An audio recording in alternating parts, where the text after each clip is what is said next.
오늘 4월의 마지막 주, 우리가 매월 마지막 주에는 직업 특강을 진행을 하고 있습니다. 그래서 오늘 직업 특강으로 모실 분은 너무나 귀한 분이시고요. 이분 다른 데 가서 강의 30분 하면 한 200만 원 받는 분이세요. 근데 오늘 우리 청소년께를 위해서 특별하게 이렇게 시간을 내주셨습니다. 청년부 부장 맡고 계시고요. 또 피부과 의사로서 여러분들 아토피 피부염 겪은 분들, 피부에 문제 있는 분들은 나중에 이 선생님을 찾아가면 친절하게 잘 진료를 해 주실 겁니다. 오늘은 의사의 직업 세계, 슬기로운 직업 특강 4월 진행하도록 하겠습니다. 강사분 앞으로 모실 때 여러분 큰 박수 부탁드릴게요. 한기덕 집사님 모십니다.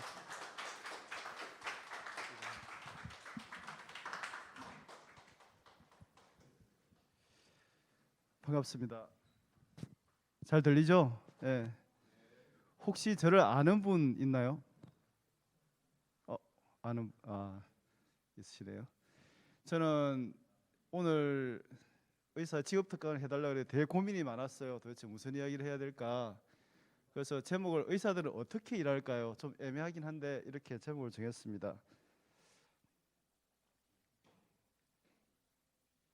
여러분들 이 드라마 보신 적 있나요?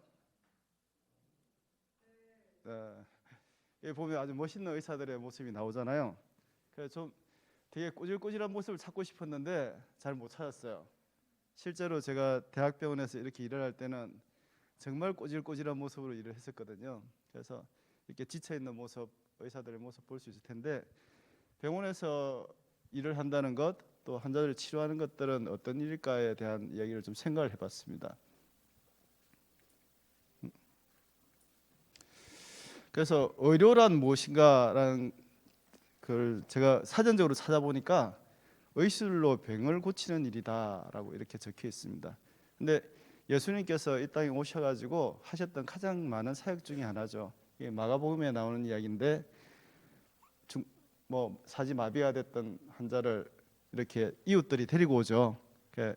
지붕을 뜯고 예수님에게 내려서 치료를 받는 장면이 나옵니다. 그래서 그럼 제가 생각하는 의료의 본질은 무엇인가를 생각을 해보니까 위기에 처한 사람을 사랑으로 돕는 것이라는 생각이 들더라고요. 그래서 의사가 하는 일은 무엇인가 이렇게 생각해 보면 질환으로 건강으로 위험에 빠진 사람을 돕는 일이다 이렇게 생각을 합니다. 그런데 보건의료라는 개념이 있는데 이거는 1차적으로는 건강을 보호 향상시키는 게 1차적이고 두 번째는 산업적인 측면이 있어요. 왜 이 이야기를 하냐면 많은 사람들이 이 일을 같이 하기 때문에 그래요. 그래서 사람을 대상으로 하는 의료 서비스를 행하는 게 의료기도 하고 또 생활 환경과 건강에 적합하도록 조성하는 환경 보건 서비스까지 다 이야기를 할 수가 있습니다. 그래서 의사가 하는 일은 이거와 다 관련된 일이다 이렇게 생각하시면 되겠습니다. 그래서 의료 서비스가 건강 정진, 예방, 진단과 치료, 재활 이런 것까지 포함하는 것이 되겠고요. 그 다음에는 우리나라는 1차 의료, 2차 의료, 3차 의료에서 여러분들이 가까운 병원, 큰 병원 이렇게 가는 구분들이 있습니다.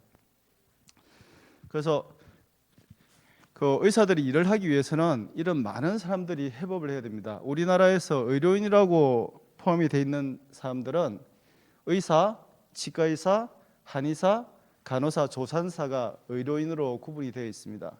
그런데 그 여러분들 중에 이런 의료업에 관련이 있는 사람들은 이 일들만 생각할 건 아니고요.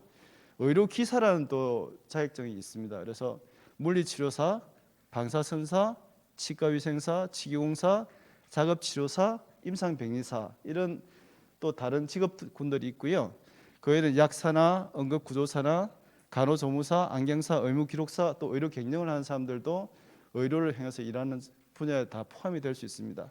그리고 자기가 공부하는 어느 분야를 공부하든 의료와 관련이 될 수 있다는 것은 의약품 연구 개발하는 연구원이나 생물학, 화학, 생화학, 미생물학, 물리학, 또 AI, 로봇공학, 재료공학 이런 어떤 분야를 공부를 하더라도 의료와 연결될 수 있고 이런 분야를 공부해서 의사가 되는 사람들도 많이 있습니다. 그러면 의사에 대해서 진짜 이야기를 해보면 그럼 의사들은 어떤 단계를 거쳐서 의사가 되느냐라고 이렇게 보면 우리나라는 6년제 의과대학 제도가 있고요. 또 4년제 의학 전문 대학 졸업하는 과정이 있습니다. 그리고 그 과정을 하고 나면 국가고시를 치게 됩니다. 국가고시 치고 여기서 합격하면 인턴 1년, 레인턴 3, 4년, 세부 전문의 2년 이런 과정들을 뵙게 됩니다. 그래서 짧게 하면 한 13년.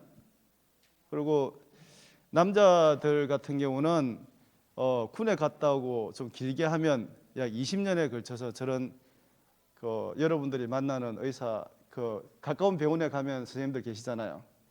가서 만나는 분들은 요 정도 20년의 경영을 거치면 이제 새내기로 의사가 됩니다. 여러분들이 만나는 그런 의사들을 될 수 있고요. 그러고 나면 대학병원이나 또 좀 작은 규모의 병원, 또 제가 운영하는 피부과 같은 의원, 그리고 제약기업, 국가기관, 또 변호사가 되거나 기자가 되는 이런 사람들도 있고, 실제로 자기가 회사를 차려서 회사를 경영하는 그런 의사들도 있습니다. 저 같은 경우는 개원하게 됐고요. 그래서 우리나라 의사가 얼마나 나오냐 이러면 2022년도 자료인데, 우리나라 2022년도에 합격자 5,786명의 의사가 나왔습니다. 그래서 이 의사들이 병원에 들어 인턴 과정을 1년을 밟게 되면, 그 다음에 인턴 과정 밟고 3, 4년의 전문의 과정을 밟게 되면 전문의 시험을 치르게 됩니다. 이렇게 우리나라에 25개 과목의 그 전문의 과목이 있는데, 이 과정을 밟게 되면 이제 여러분 앞에 저같이 피부과 전문의 이런 이야기를 할 수 있는 의사가 됩니다. 그래서 요거는 여러분들에게 의사가 어떻게 되느냐에 대한 간단한 과정을 보여드렸고요. 그래서 의원급 의료기관, 조사는 병원급 의료기관 이런 병원들에서 일을 할 수가 있습니다. 그래서 이제 제가 제 이야기를 좀 해드리고 싶어서 이제 앞에 의사에 대한 이야기를 쭉 해드렸는데, 저는 맨 위에 보면 1995년도 진주교회를 출석을 했습니다. 그때가 언제냐면 여러분들 나이는 고등학교 2학년 때입니다. 고등학교 2학년 때 처음 교회를 나왔습니다. 오늘 전도사님이 설교해 주셨지만 고등학교 2학년 때 나갔으면 얼마나 젖먹이 신앙이었겠어요. 하는 말씀도 모르고, 제가 살았던 지역인 진주는 기독교인 비율이 채 2%가 넘지 않는 그런 도시였습니다. 그래서 교회를 간다는 게 너무나 어려운 일이었는데, 그 당시에 교회에 들어갔을 때 가면 누가 소개해서 왔나요? 누가 전도했나요? 이렇게 적는 난이 있잖아요. 그래서 저는 절 안에다가 정말 하나님이 저에게 생각을 주고 교회를 한번 가보는 게 어떠냐 하는 마음을 주셨어요. 그래서 제가 스스로 이렇게 적었습니다. 근데 지금 생각하면 스스로가 아니라 하나님의 인도하심으로 갔다 이렇게 대답을 했을 텐데, 그 당시에는 신앙이 어렸기 때문에 스스로라고 대답을 했죠. 그리고 1년지에 세례를 받게 됩니다. 그리고 고등학교 졸업하고 재수를 하면서, 제가 처음에 고등학교 졸업하면서 의과대학을 가려고 했던 건 아니었거든요. 사실 공부도 잘 못했고 성적도 좋지 않아서 의과대학을 갈 만한 사람이 못 됐었습니다. 근데 재수하는 과정에서 여러 가지 인도로 해서 의과대학으로 가게 됐습니다. 의과대학 가게 되고 인턴 내년타고, 요 밑에 보면 9번에 있습니다. 9번에 요 보면 8번에 보면 5번에 보면 제가 95년도에 56318 저기 의사 면허 번호를 따게 되죠. 그래서 의사 일을 시작했고, 8번에 보면 1143번 저게 제 피부과 전문의 넘버입니다. 그래서 졸업해서 피부과 전문의 일을 시작했는데, 그 다음에 한 일이 9번에 보면 군의관 복무입니다. 군에 가서 군 생활을 하게 되는데, 이때 제가 교회에서 말씀 읽으면서 공부하면서 처음 예수님을 정말 저의 마음의 구주로 깨닫게 됐어요. 그때부터 제 인생의 기점은 조기와 저 이전과 저 이후로 나눠진다고 생각을 할 수 있겠습니다. 여러분들은 지금 현재 스스로의 하나님을 만나셨는지 안 만나셨는지 모르겠지만, 저는 이 과정이 굉장히 오래 걸렸습니다. 95년에 교회를 갔는데 2001년에 예수님을 영접을 했으니까 굉장히 오랜 시간이 걸렸죠. 그래서 그 기간이 저에게는 신앙의 암흑기일 수도 있고 방황기도 있습니다. 근데 그 어려운 기간을 넘겨서 예수를 영접했고, 그 뒤에 2003년에 제가 개원하는 의사였는데 2003년에 개원을 하게 됩니다. 여러분 임마누엘이 무슨 뜻인지 아시나요? 아는 사람.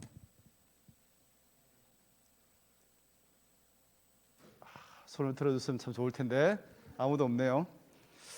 그래서 이거는 제가 그 뇌엔터 기간에 얼마나 많은 논문을 썼는지에 대한 걸 잠깐 보여드렸어요. 임마누엘 피부과를 개원하는 과정에 제가 이 군 생활을 소호릉 아시죠? 소호릉. 소호릉 어디 있는지 알아요? 예, 소호릉 바로 옆에 있는 군부대에서 제가 근무를 했어요. 그리고 나오면서 이제 저는 고향이 진주라 진주가 어디 있는지도 잘 모르죠. 예, 진주라 저 경남에 있습니다. 진주라 이제 진주로 내려가야 될 걸로 생각하고 있었어요. 근데 저희가 저와 제 아내가 이 어떻게 갈 길을 어떻게 해야 됩니까? 이렇게 기도하는 중에 이 말씀을 받게 됩니다. 저는 여호수아 1장 9절의 말씀을 받았고 아내도 여호수아 1장 9절의 말씀을 받았고 또 마태복음 1장 23절의 말씀도 받았는데 내가 너에게 굳세고 용감하라 명하지 않았느냐? 너는 두려워하거나 낙담하지 말아라. 내가 어디로 가든지 너희 주 나 하나님이 함께 있겠다. 자, 여기까지 읽고 나서 그 임마누엘이 무슨 뜻인지 알 수 있는 사람 손 들어볼까요? 상품권. 야, 이건 모든 문제는 눈치로 하는 건데. 자, 맞아. 좋아. 적혀 있죠. 여러분들 시험 칠 때는 항상 이렇게 다 힌트가 있습니다. 그래서 저희 병원 이름이 임마누엘이 된 계기는 이렇게 하나님이 우리와 함께 하신다, 두려워하지 말라라고 하는 말씀을 가지고 여기 임하게 됐어요. 근데 여러분들 이 말씀을 그리고 병원을 설립할 때는 목적이 있어야 되잖아요. 뭘 하든지 많은 사람들이 일을 하면 뭐 나는 돈을 많이 벌어야 되겠다, 아니면 나는 뭐 명예를 높여야 되겠다, 이런 걸로 일을 할 수 있지만 그때 저에게 주신 이런 사명은 이거였습니다. 아토피 피부염과 건성과 백반증과 같은 난치성 질환들을 진료하는 전문 클리닉을 만들자라는 거였습니다. 그래서 이 목적을 가지고 지금까지 병원을 운영하고 있어요. 근데 제가 맨 처음에 이 신앙생활을 할 때부터 로고스 교회와 함께 하지는 않았습니다. 근데 보면 2005년 11월에 안승호 목사님 만나서 2011년에 로고스 교회를 오게 됐거든요. 그러고 나서 교회에서 한 일 중에 사명선언문을 작성하는 시간을 가진 적이 있습니다. 그래서 같이 기도하며 또 공부하며 이렇게 준비를 했었는데 그 당시에 작성한 임마누엘 피부과의 사명선언문은 이겁니다. 하나님께 영광을 돌리고 사람을 도와 성장시키고 탁월한 치료효과로 환자의 기쁨이 되고 발생한 수익으로 인재를 양성한다. 이것이 제가 병원을 운영하는 사명이고, 이 선언문을 저희 병원에 와본 분들은 혹시 알지 모르겠지만 병원에 붙여놨습니다. 물론 이대로 다 잘하고 있지는 못해요. 이러고 싶은 거지. 하나님께 영광을 돌리지 못할 때도 있고, 사람과 관계에 실패할 때도 있고, 환자의 치료에 실패할 때도 있고, 또 인재를 양성하는데 항상 노력을 다 하진 못하지만 이 앞에 말한 백반증, 건선, 아토피 피부염 치료하기 위해서 항상 공부하고 있고, 또 많은 장비들을 도입하고 있고, 또 그 환자들에게 많은 시간을 들여서 치료를 하고 있습니다. 그리고 다행히 하나님께서 축복을 많이 해주셔서 제가 이 발생한 수익으로 인재를 양성한다는 이야기를 여러분들한테 좀 해드릴 수 있는 이야기도, 제가 미얀마에 있는 어린이센터를 짓는 데 헌금을 하기도 했고, 또 베트남에 그 유치원 짓는 데도 제가 힘을 보탤 수 있었고, 또 저기 러시아의 그 신학교를 짓는데 또 거기에 도움을 드릴 수도 있었고, 그리고 저희 병원 이름으로 우리 지역 근처의 학생들에게 장학금도 지급하고 이런 일들을 할 수가 있었습니다. 그래서 오늘 이야기를 짧은 시간이라 제가 이 중에 어느 하나도 이야기하려면 되게 긴 이야기들인데 여러분들에게 메시지를 드리고 싶은 걸 다시 한번 정리를 하면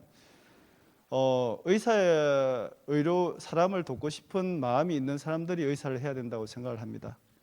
그리고 사람을 돕고 싶은 마음, 직접적인 도움을 주고 싶다 그러면 꼭 의사가 아니어도 되고 다른 직업들도 많이 있다는 말씀을 드리고 싶고요. 또 하나는 여러분들 중에 하나님을 지금은 모르겠다. 내가 지금 하나님을 믿는지 계신지 아닌지 모르겠다. 과연 하나님이 어떤 분이신지 모르겠다. 이런 분들이 있으면 그게 지금 해결되지 않더라도 하나님 가까이서 계속 놀고 있으면 여러분들에게 그것이 깨달아지는 시기가 있고 하나님을 직접 만날 수 있는 시기가 있을 거라는 말씀을 드리고 싶고요. 또 하나의 말씀은 저의 신앙의 길이 굉장히 빙빙 돌아오는 길이었습니다. 그 중에 지나서 생각하면 교회 첫발 들일 때부터 그 다음에 저에게는 이 지역은 고향이 굉장히 먼 데거든요. 한 400km 되는데 저희 본가가 있습니다. 그런데 이 지역은 되게 먼 지역이지만 하나님께서 세세하게 한 가정 한 가정 다 인도하셨다는 걸 지금은 알아요. 근데 여러분의 삶에도 언제나 하나님께서 한 가정 한 가정 인도해 주실 줄 믿습니다. 근데 그것이 내가 거부하거나 내가 딴 데로 새거나 해서 힘들고 어려울 뿐이지 하나님께서는 여러분들을 언제나 사랑하시고 여러분들과 함께 하시기를 원하시고 여러분들의 이 막막한 그 길에 두렵고 어렵고 힘든 그 미래의 길에 하나님께서 언제나 함께 하시고 계신다는 사실을 말씀드리고 싶습니다. 짧은 시간 이렇게 부산 이야기를 드린 것 같은데 하나님께서 언제나 함께 하신다는 임마누엘 하나님이 여러분들과 함께 있었으면 좋겠습니다. 네, 감사합니다.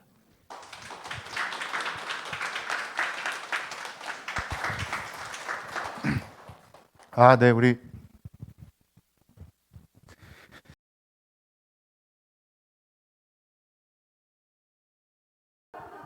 어떠십니까? 돈의 많은 기준이 너무 다르잖아요, 그죠? 네, 너무 많은 기준이 다른데 일반적인 월급 하는 사람들보다 많이 버는 거는 맞는 것 같습니다. 네. 근데 다른 사업하는 분들보다 많이 받느냐 이러면 그렇지는 않은 것 같습니다. 그래서 의사의 일의 제일 장점은 열심히 일할 수 있습니다. 내가 쓰러지기 전까지 내가 70이 되든 80이 되든 내 일을 할 수가 있습니다. 근데 그거는 굉장히 큰 장점이고 내가 하고 싶은 일은 장점이지만 또 단점은 내가 일해야만 합니다. 무슨 말이냐면 보통 다른 일들은 다른 사람들한테 맡겨서 일을 할 수가 있잖아요.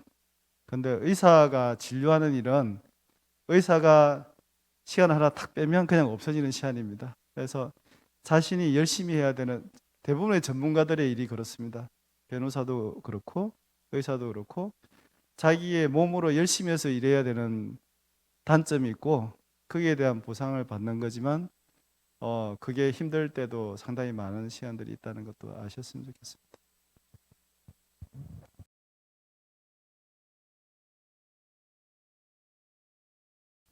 어, 병원을 오시면 제일 좋죠. 그 정도. 예, 여드름은 받아들이는 게 너무 다른 것 같아요. 증상이 가벼워도 굉장히 심각하게 스트레스 받는 사람이 있고 증상이 심해도 스트레스 별로 안 받는 사람들이 있는데 가장 기본적인 거는 잘 씻는 거죠.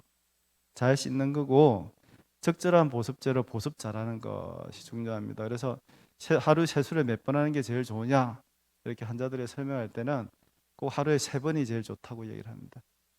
적절한 세안제로 하루 3번 세안하고 너무 유분이 많지 않은 제품들 바르는 게 좋습니다. 그래서 유분이 너무 많은 선크림이나 또 비비크림이나 또 이런 색조들을 많이 하면 아무래도 여드름이 좀 나빠질 수 있어서 가능하면 유분이 적은 보습제들 사용하시고 잘 씻고 하는 것이 가장 기본적인 게 되겠습니다. 그리고 가능하면 이건 정말 가능하면 손대지 마는 것.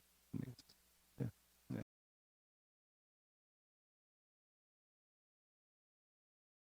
예, 그래서 이 이야기를 제가 강의에 넣으려고 그러다가 되게 이야기가 복잡해져서 뺐었는데 저는 고등학교 때까지는 교육자가 되고 싶었어요.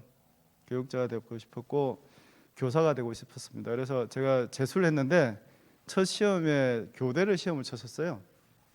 뭐 교대 시험 쳤는데 행인지 불행인지 잘 모르겠지만 떨어졌습니다. 떨어지고 나서 재수를 하는데 나름 성적이 잘 나왔어요. 재수할 때는. 그래서 막 고민해서 저는 그 당시에 이제 교육에서 뜻이 바뀌어서 도시 건축을 하고 싶은 마음이 강했습니다. 그래서 도시 건축학과 그때 막 생기고 있을 때예요. 그래서 가려고 서울 가겠다 이렇게 했더니만 우리 아버지가 지방에서 공무원 생활하셨거든요. 가난한 공무원의 아들인데 너 서울에 가는 걸 도저히 대줄 수가 없다. 너 진주에 있는 국립대학이니까 의과대를 가라 이렇게 말씀하셨어요. 그래서 제가 예 하고 이런 성격은 못 돼서 3일간 단식을 했습니다. 3일간 내 뜻대로 해야 되겠습니다. 3일간 단식을 했는데 그때 3일째 되는 날 우리 아버지가 이렇게 말을 안 듣냐고 와서 뺨을 한 대 딱 때리고 가셨어요. 근데 얼마나 그 한이 오르겠어요. 이렇게 눈물이 팍 쏟아지는데 제 어머님이 오셔서 말씀하셨습니다. 제 어머님이 기드가 네가 이거는 아빠 마음을 이해를 해야 된다. 왜 그러세요? 그러니까 아버지가 그 교도관이셨거든요. 근데 교도관이 되셔가지고 진급을 그때는 시험으로 지금도 시험으로 진급하는 걸 알고 있는데 시험을 진급을 하는데 다른 사람들보다 훨씬 진급을 빨리 하셨대요. 아버지가 시험을 잘 치셔서. 근데 그 당시에 과장이 되면 전국으로 떠돌아다녀야 되는데 그 아버지가 시험을 포기하셨다고. 애들 돌아다니면서 공부 못 시킨다고. 아유. 그 말씀 듣고 부모님 말씀 따라서 의과대를 갔는데요. 가보니까 정말 적성에 맞는 일이었습니다. 그래서 세밀한 응답 그 준비하신 과정이 있다는 게 인도하는 방법은 굉장히 많으신 것 같습니다. 그리고 피부과를 선택하게 된 것도 그 제가 여러 가지 사정이 다른 게 안 맞았으면 피부과를 하진 않았을 겁니다. 원래는 내과나 외과를 하고 싶었어요. 여기 멋있는 저 조정석이가 하는 저런 하고 싶었는데 그 제가 인턴 때 결혼을 했어요. 지금 제 아내랑. 근데 제가 인턴을 할 때 병원에 가면 일주일에 4시간 외출을 하고 일을 했습니다. 일주일에 4시간. 요즘은 인턴 레이언터들이 일주일에 80시간 이상 일을 못하게 법으로 정해져 있거든요. 근데 우리 때는 일주일에 4시간 빼면 도대체 몇 시간이죠? 그냥 병원에 살았습니다. 그러다 보니까 이렇게 해서는 도저히 결혼 생활을 해낼 수가 없겠구나. 이제는 이렇게 응급으로 불려다니고 하는 거는 내 아내에게 죄를 짓는 일이구나 하는 생각이 들었어요. 그래서 그거를 선택하게 됐는데 또 이야기 복잡해지지만 그 당시에 제가 그러니까 그 국가고시 쳐서 의사 합격률이 지금 좀 전에 보면 거의 95%, 7% 이렇게 나오잖아요. 제가 합격했을 때는 합격률이 60%였어요. 그러니까 사상 유례 없는 일이 벌어진 거죠. 시험 문제가 확 바뀌는 바람에 그렇게 됐는데 제가 병원에 의사면을 따고 병원을 들어가니까 레인트 자리보다 인턴 수가 적었어요. 인턴을 1년 했는데 레인트를 먼저 정하면 됐어요. 근데 제가 인턴장이 돼가지고 다른 친구들 다 정하게 도와줬어야 됐어요. 그래서 내과, 외과, 산부인과 다 이렇게 하고 나서 마지막 남은 자리를 했는데 그게 피부과였어요. 근데 그게 제가 피부과 하기 전에 해 피부과 경쟁률이 5대 1이었거든요. 근데 저는 피부과를 하고 싶은 마음이 정말 1도 없었는데 경쟁률이 없이 다른 사람들 다 정리하고 아무도 경쟁 없이 들어가다 보니까 제가 피부과를 들어갔습니다. 그래서 피부과 의사 왜 됐냐 이렇게 물어보면 참 그렇게 됐어요. 근데 지금 생각해 보면 저에게는 정말 좋은 기회였고 지금은 제가 일을 하는 게 너무 좋은 게 다른 과목의 의사 선생님들은 대학병원에서 일하면서 배운 것들을 개원해서 다 못 써먹습니다. 여러분들이 만나는 혹시 소아청소년과 선생님들 정말 많은 걸 공부하고 나오셨지만 남은 감기 환자만 보잖아요. 일반외과 선생님들 뭐 대학병원에서 조정식 같이 멋있는 일을 하는 분들도 있지만 개원에서 나오면 치질 수술만 합니다. 근데 저는 제가 피부과에서 배웠던 모든 것을 다 써먹을 뿐만 아니라 새로운 것들도 막 써먹어요. 새로운 공부해서. 그래서 지금은 일하는 능력이나 이런 것들이 너무나 넓어져서 환자들에게 큰 도움을 줄 수 있는 역할을 할 수 있어서 너무 좋습니다.